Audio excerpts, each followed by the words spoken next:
I truly think it is like someone's character.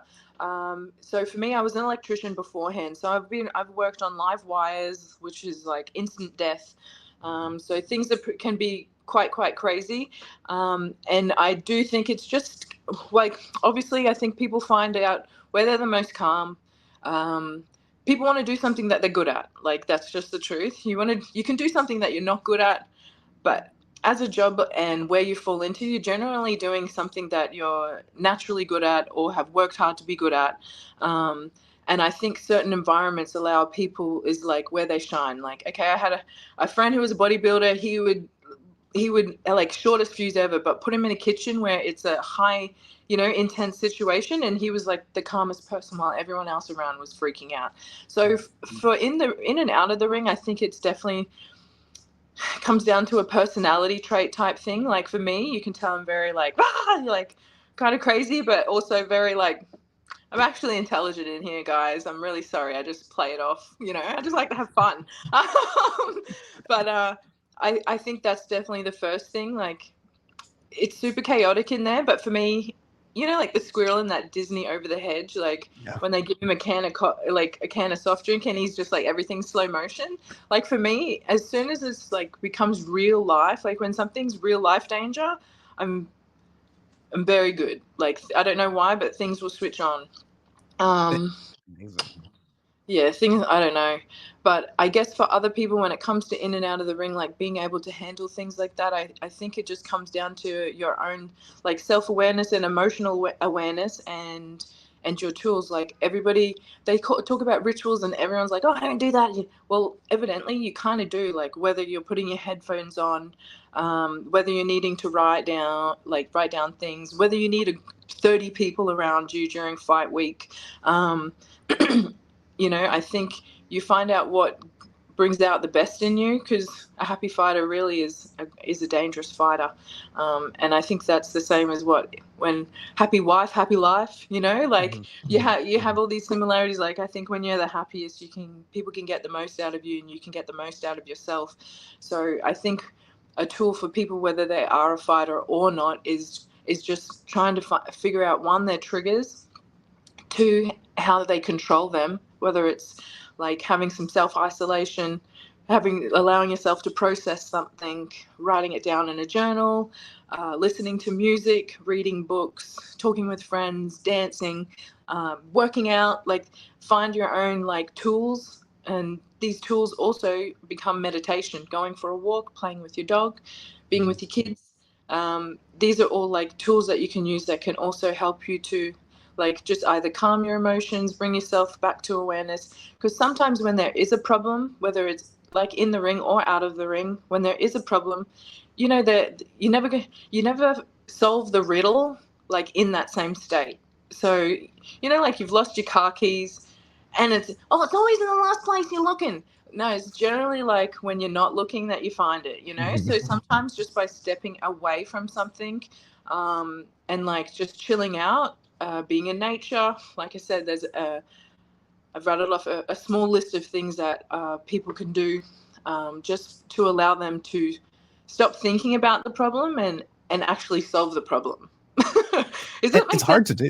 Yeah, well, it's really hard to do, especially in your environment. So it's training partners all day. It's media. As soon as you're done training, you're fighting in front of thousands of people. In your free time, your social media and networking, you're working on OnlyFans. So how do you find balance and time for yourself? Oh my God, dude, honestly, for me, okay, I think I kind of realized really early that I was crazy. So I made sure that I could have a life where, one, I didn't do well with bosses or being told what to do by people that I found that were like less intelligent than me or couldn't teach me something.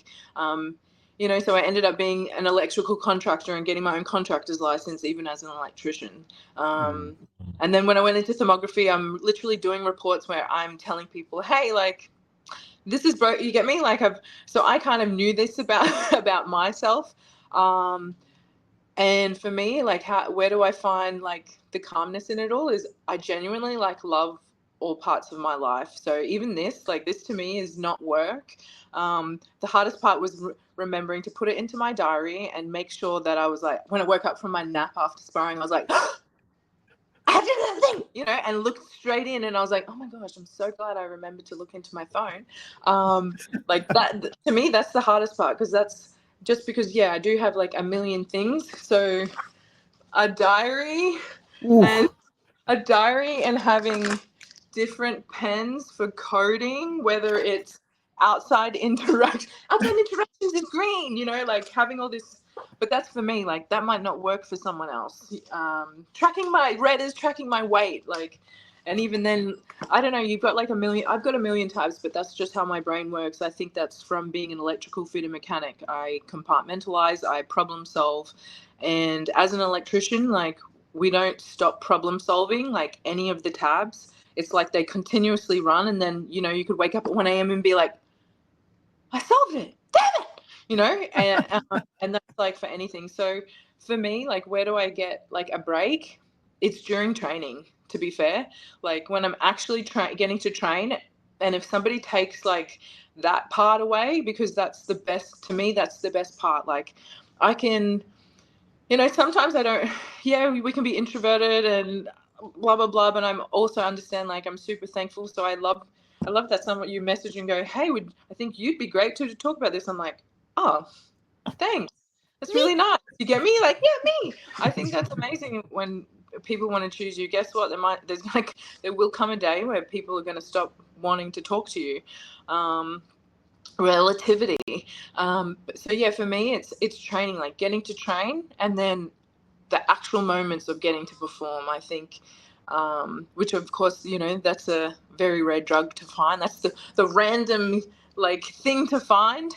But it's training. I love getting to go to training, and then kind of like, because like bare knuckle is still guessing, and I think really martial arts is always evolving. So what you could be working on fits for you, and somebody else's theory, they could be like, that's not what we do, you know, like you're always learning. And I think, yeah, getting to go to actual training and get better and start to see like those results, whether it's in your body or in your movements and in your mentality and how you're like handling that stuff is like perfect.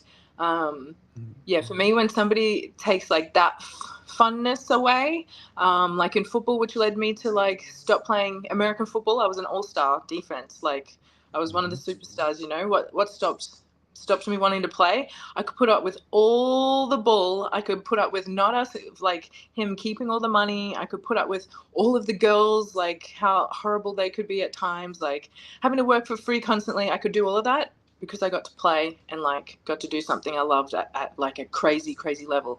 And then when they started benching me for no reason, I was just like, hey, you're taking the one thing that away from me that allows me to put up with all of the rest.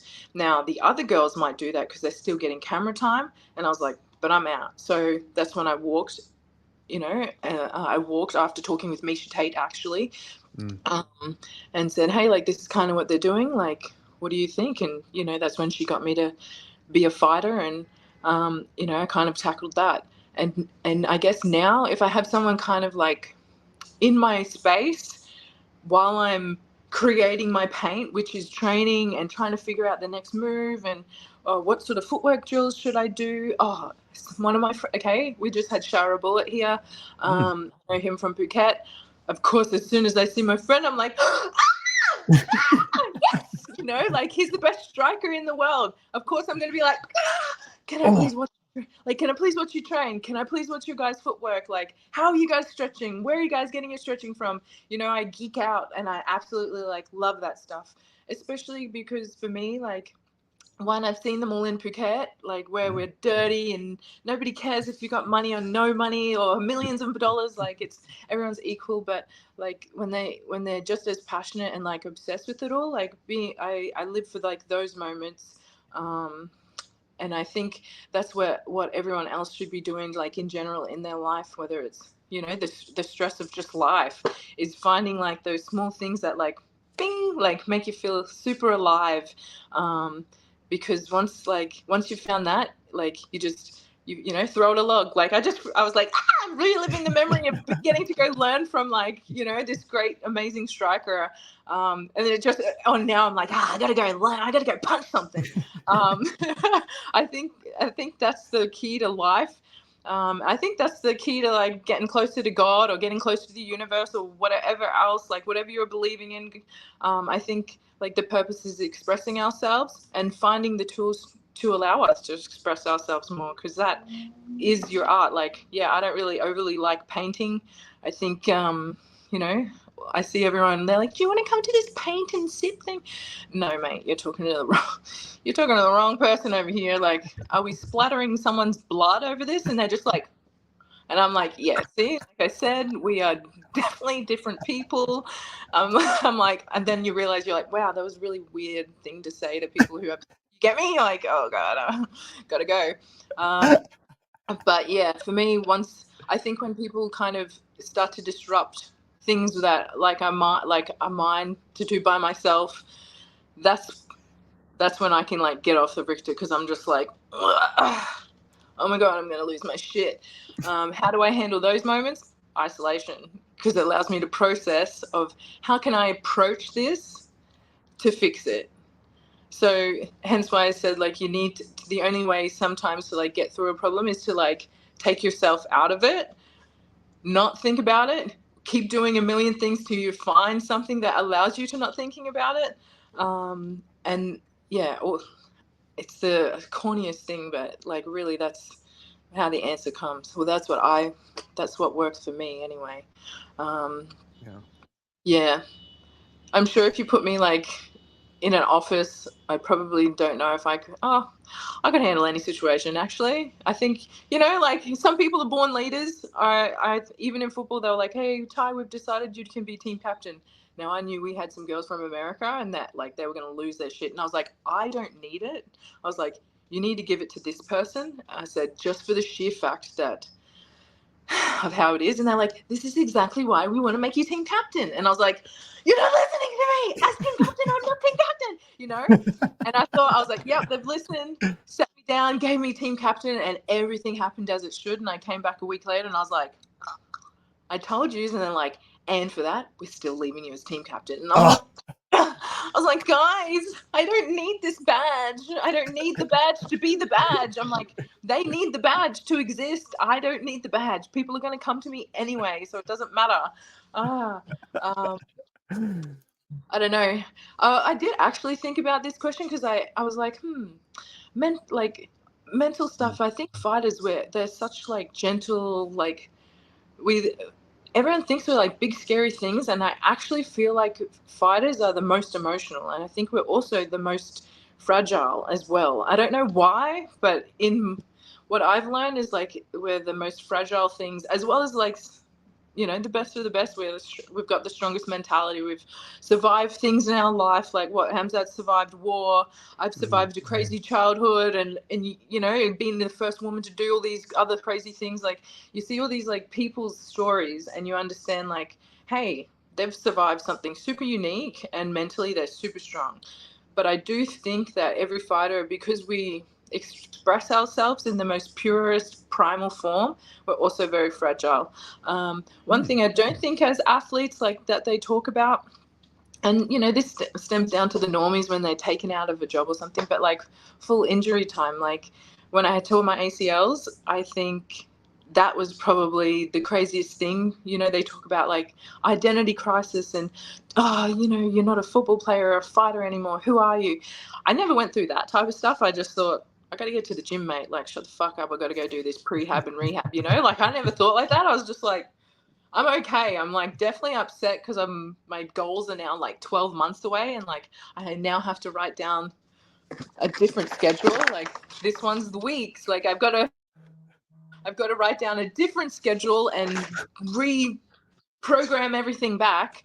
I do everything. I have to do everything myself because I think in fighting, unless you've found like a great coach, but even then, they're coaching still more than one person, and you're still an individual. So I don't know. That's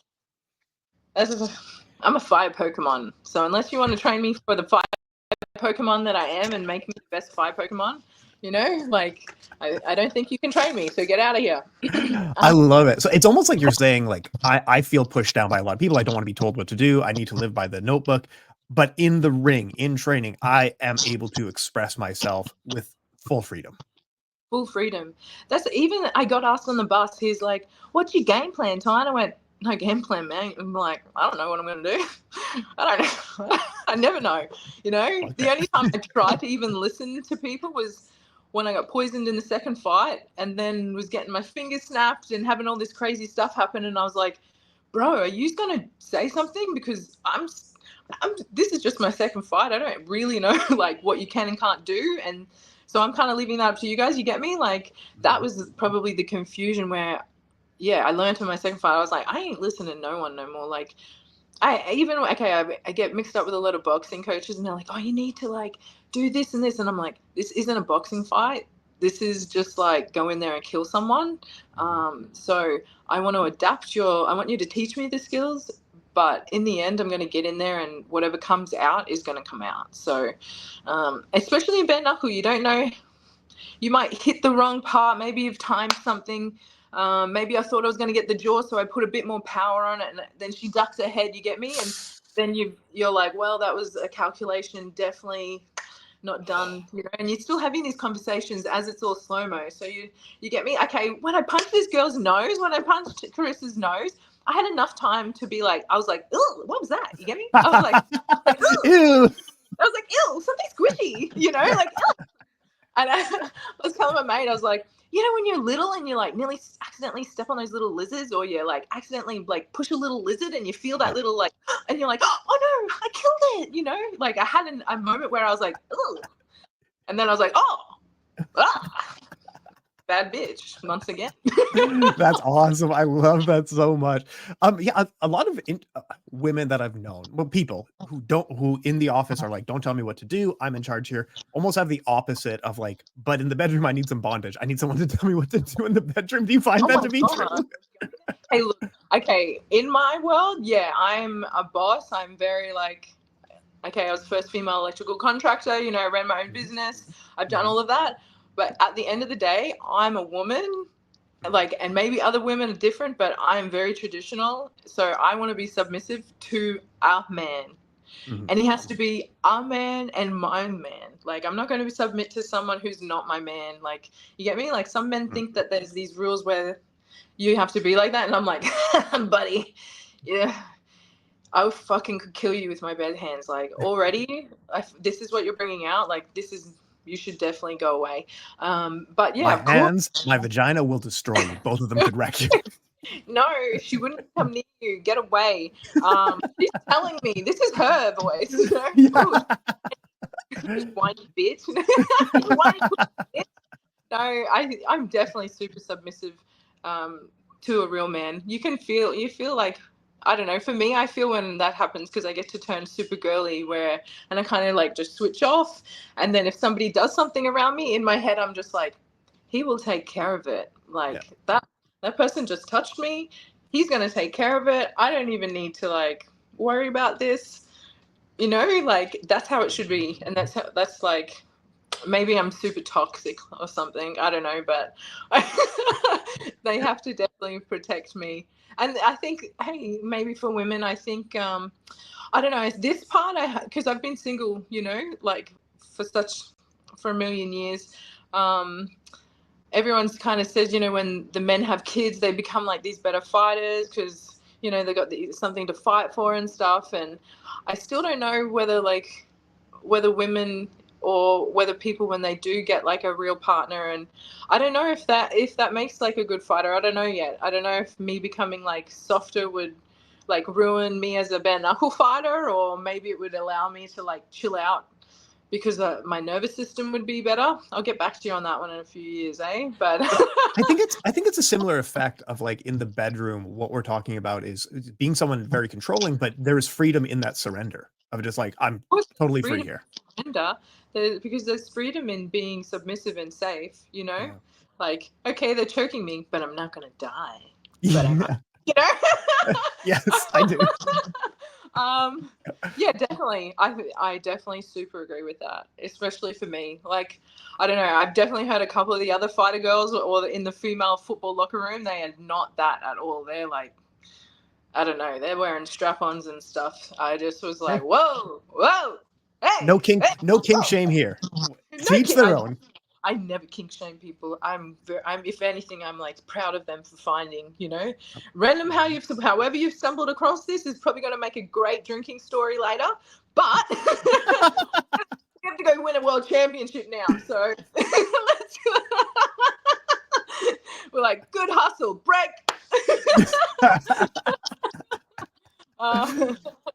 I think, I think it would help mental health. Like, to be fair, I think all of that stuff would help mental health. Yeah, but getting back to the ACL, oh my gosh, I was so off. I think, with all the ACLs, I don't think that's one thing people kind of prepared you for was like, I guess that like the emotional side of all of that. Most definitely not. And I think, to be fair, I think all of it is just self-evaluation at all times and being able to allow your ego to kind of go. I think maybe because of our phones, we're like learning to not want to sit with ourselves anymore. But I'm not really afraid of like what I think of. I'm not afraid of my voices in my head, like, and I think maybe a lot of people are. It's okay. We all have voices in our head, people. You've just got to figure it out. Okay. Get a diary, get a notebook, write down like what you're thinking. Like, yeah, you're alone with yourself, like, and with yourself at all times. I think that's why like such positive self-talk at all times, like even people around you, because what they're saying around you and saying to you, like ends up becoming you. Isn't it like the 5 closest people or the 5 giant things around you like become you because they influenced you in that way? Which is probably why I was so nice, because really I was only spending time with my dog when I was in Thailand. So they're the most purest animal. Your dog's name's Big Dick, right? Oh my god, yes. It was Bong La. So, and that was meant to be, it was Bong La, which is big dick in Thailand, in Thai. Oh my god. And then later, obviously, he kind of changed to Bubby. But deep down, he still holds big dick energy. You threw me off with the bedroom submissive thing, because I'm like, is this why I'm single? Because guys, hey, fellas out there who's listening, like, I'm actually submissive. You just got to get me to be that person. And I'm sorry if you got to earn it. And most of the time, and maybe that's why I really piss off a lot of people, is because I'm deep down, I must be like, you're not good enough, or like, you're not villainy enough for me. You're like, I don't know. Can't fake energy, Oh, I feel like I went on like tour. I went like UK. I went everywhere through London. Not through London, sorry, through the UK. Then I went Ireland, and then I even tried out New Zealand because I went to get my tattoo fixed. So while I was there, I went to city kickboxing, and I think I think I was away for like 4 weeks or 5 weeks, and that was my first time really getting out from Thailand since the COVID times, well, one of the first times. I did go to Australia for like a week or something, but I don't feel like that counted. That little bit, I was, I feel like that kind of helped me to realize, okay, there's levels to life. But it's beautiful here. It's Islamic country, so it's almost utopian, Well, if you're wealthy, it's like the best place on earth, right? Yeah, if you're stupid wealthy. I'm trying to get to that level. Come on, Conor McGregor. Let's fucking go. Come on, Conor McGregor. I'm trying to live in Saudi Arabia, bitch. Right.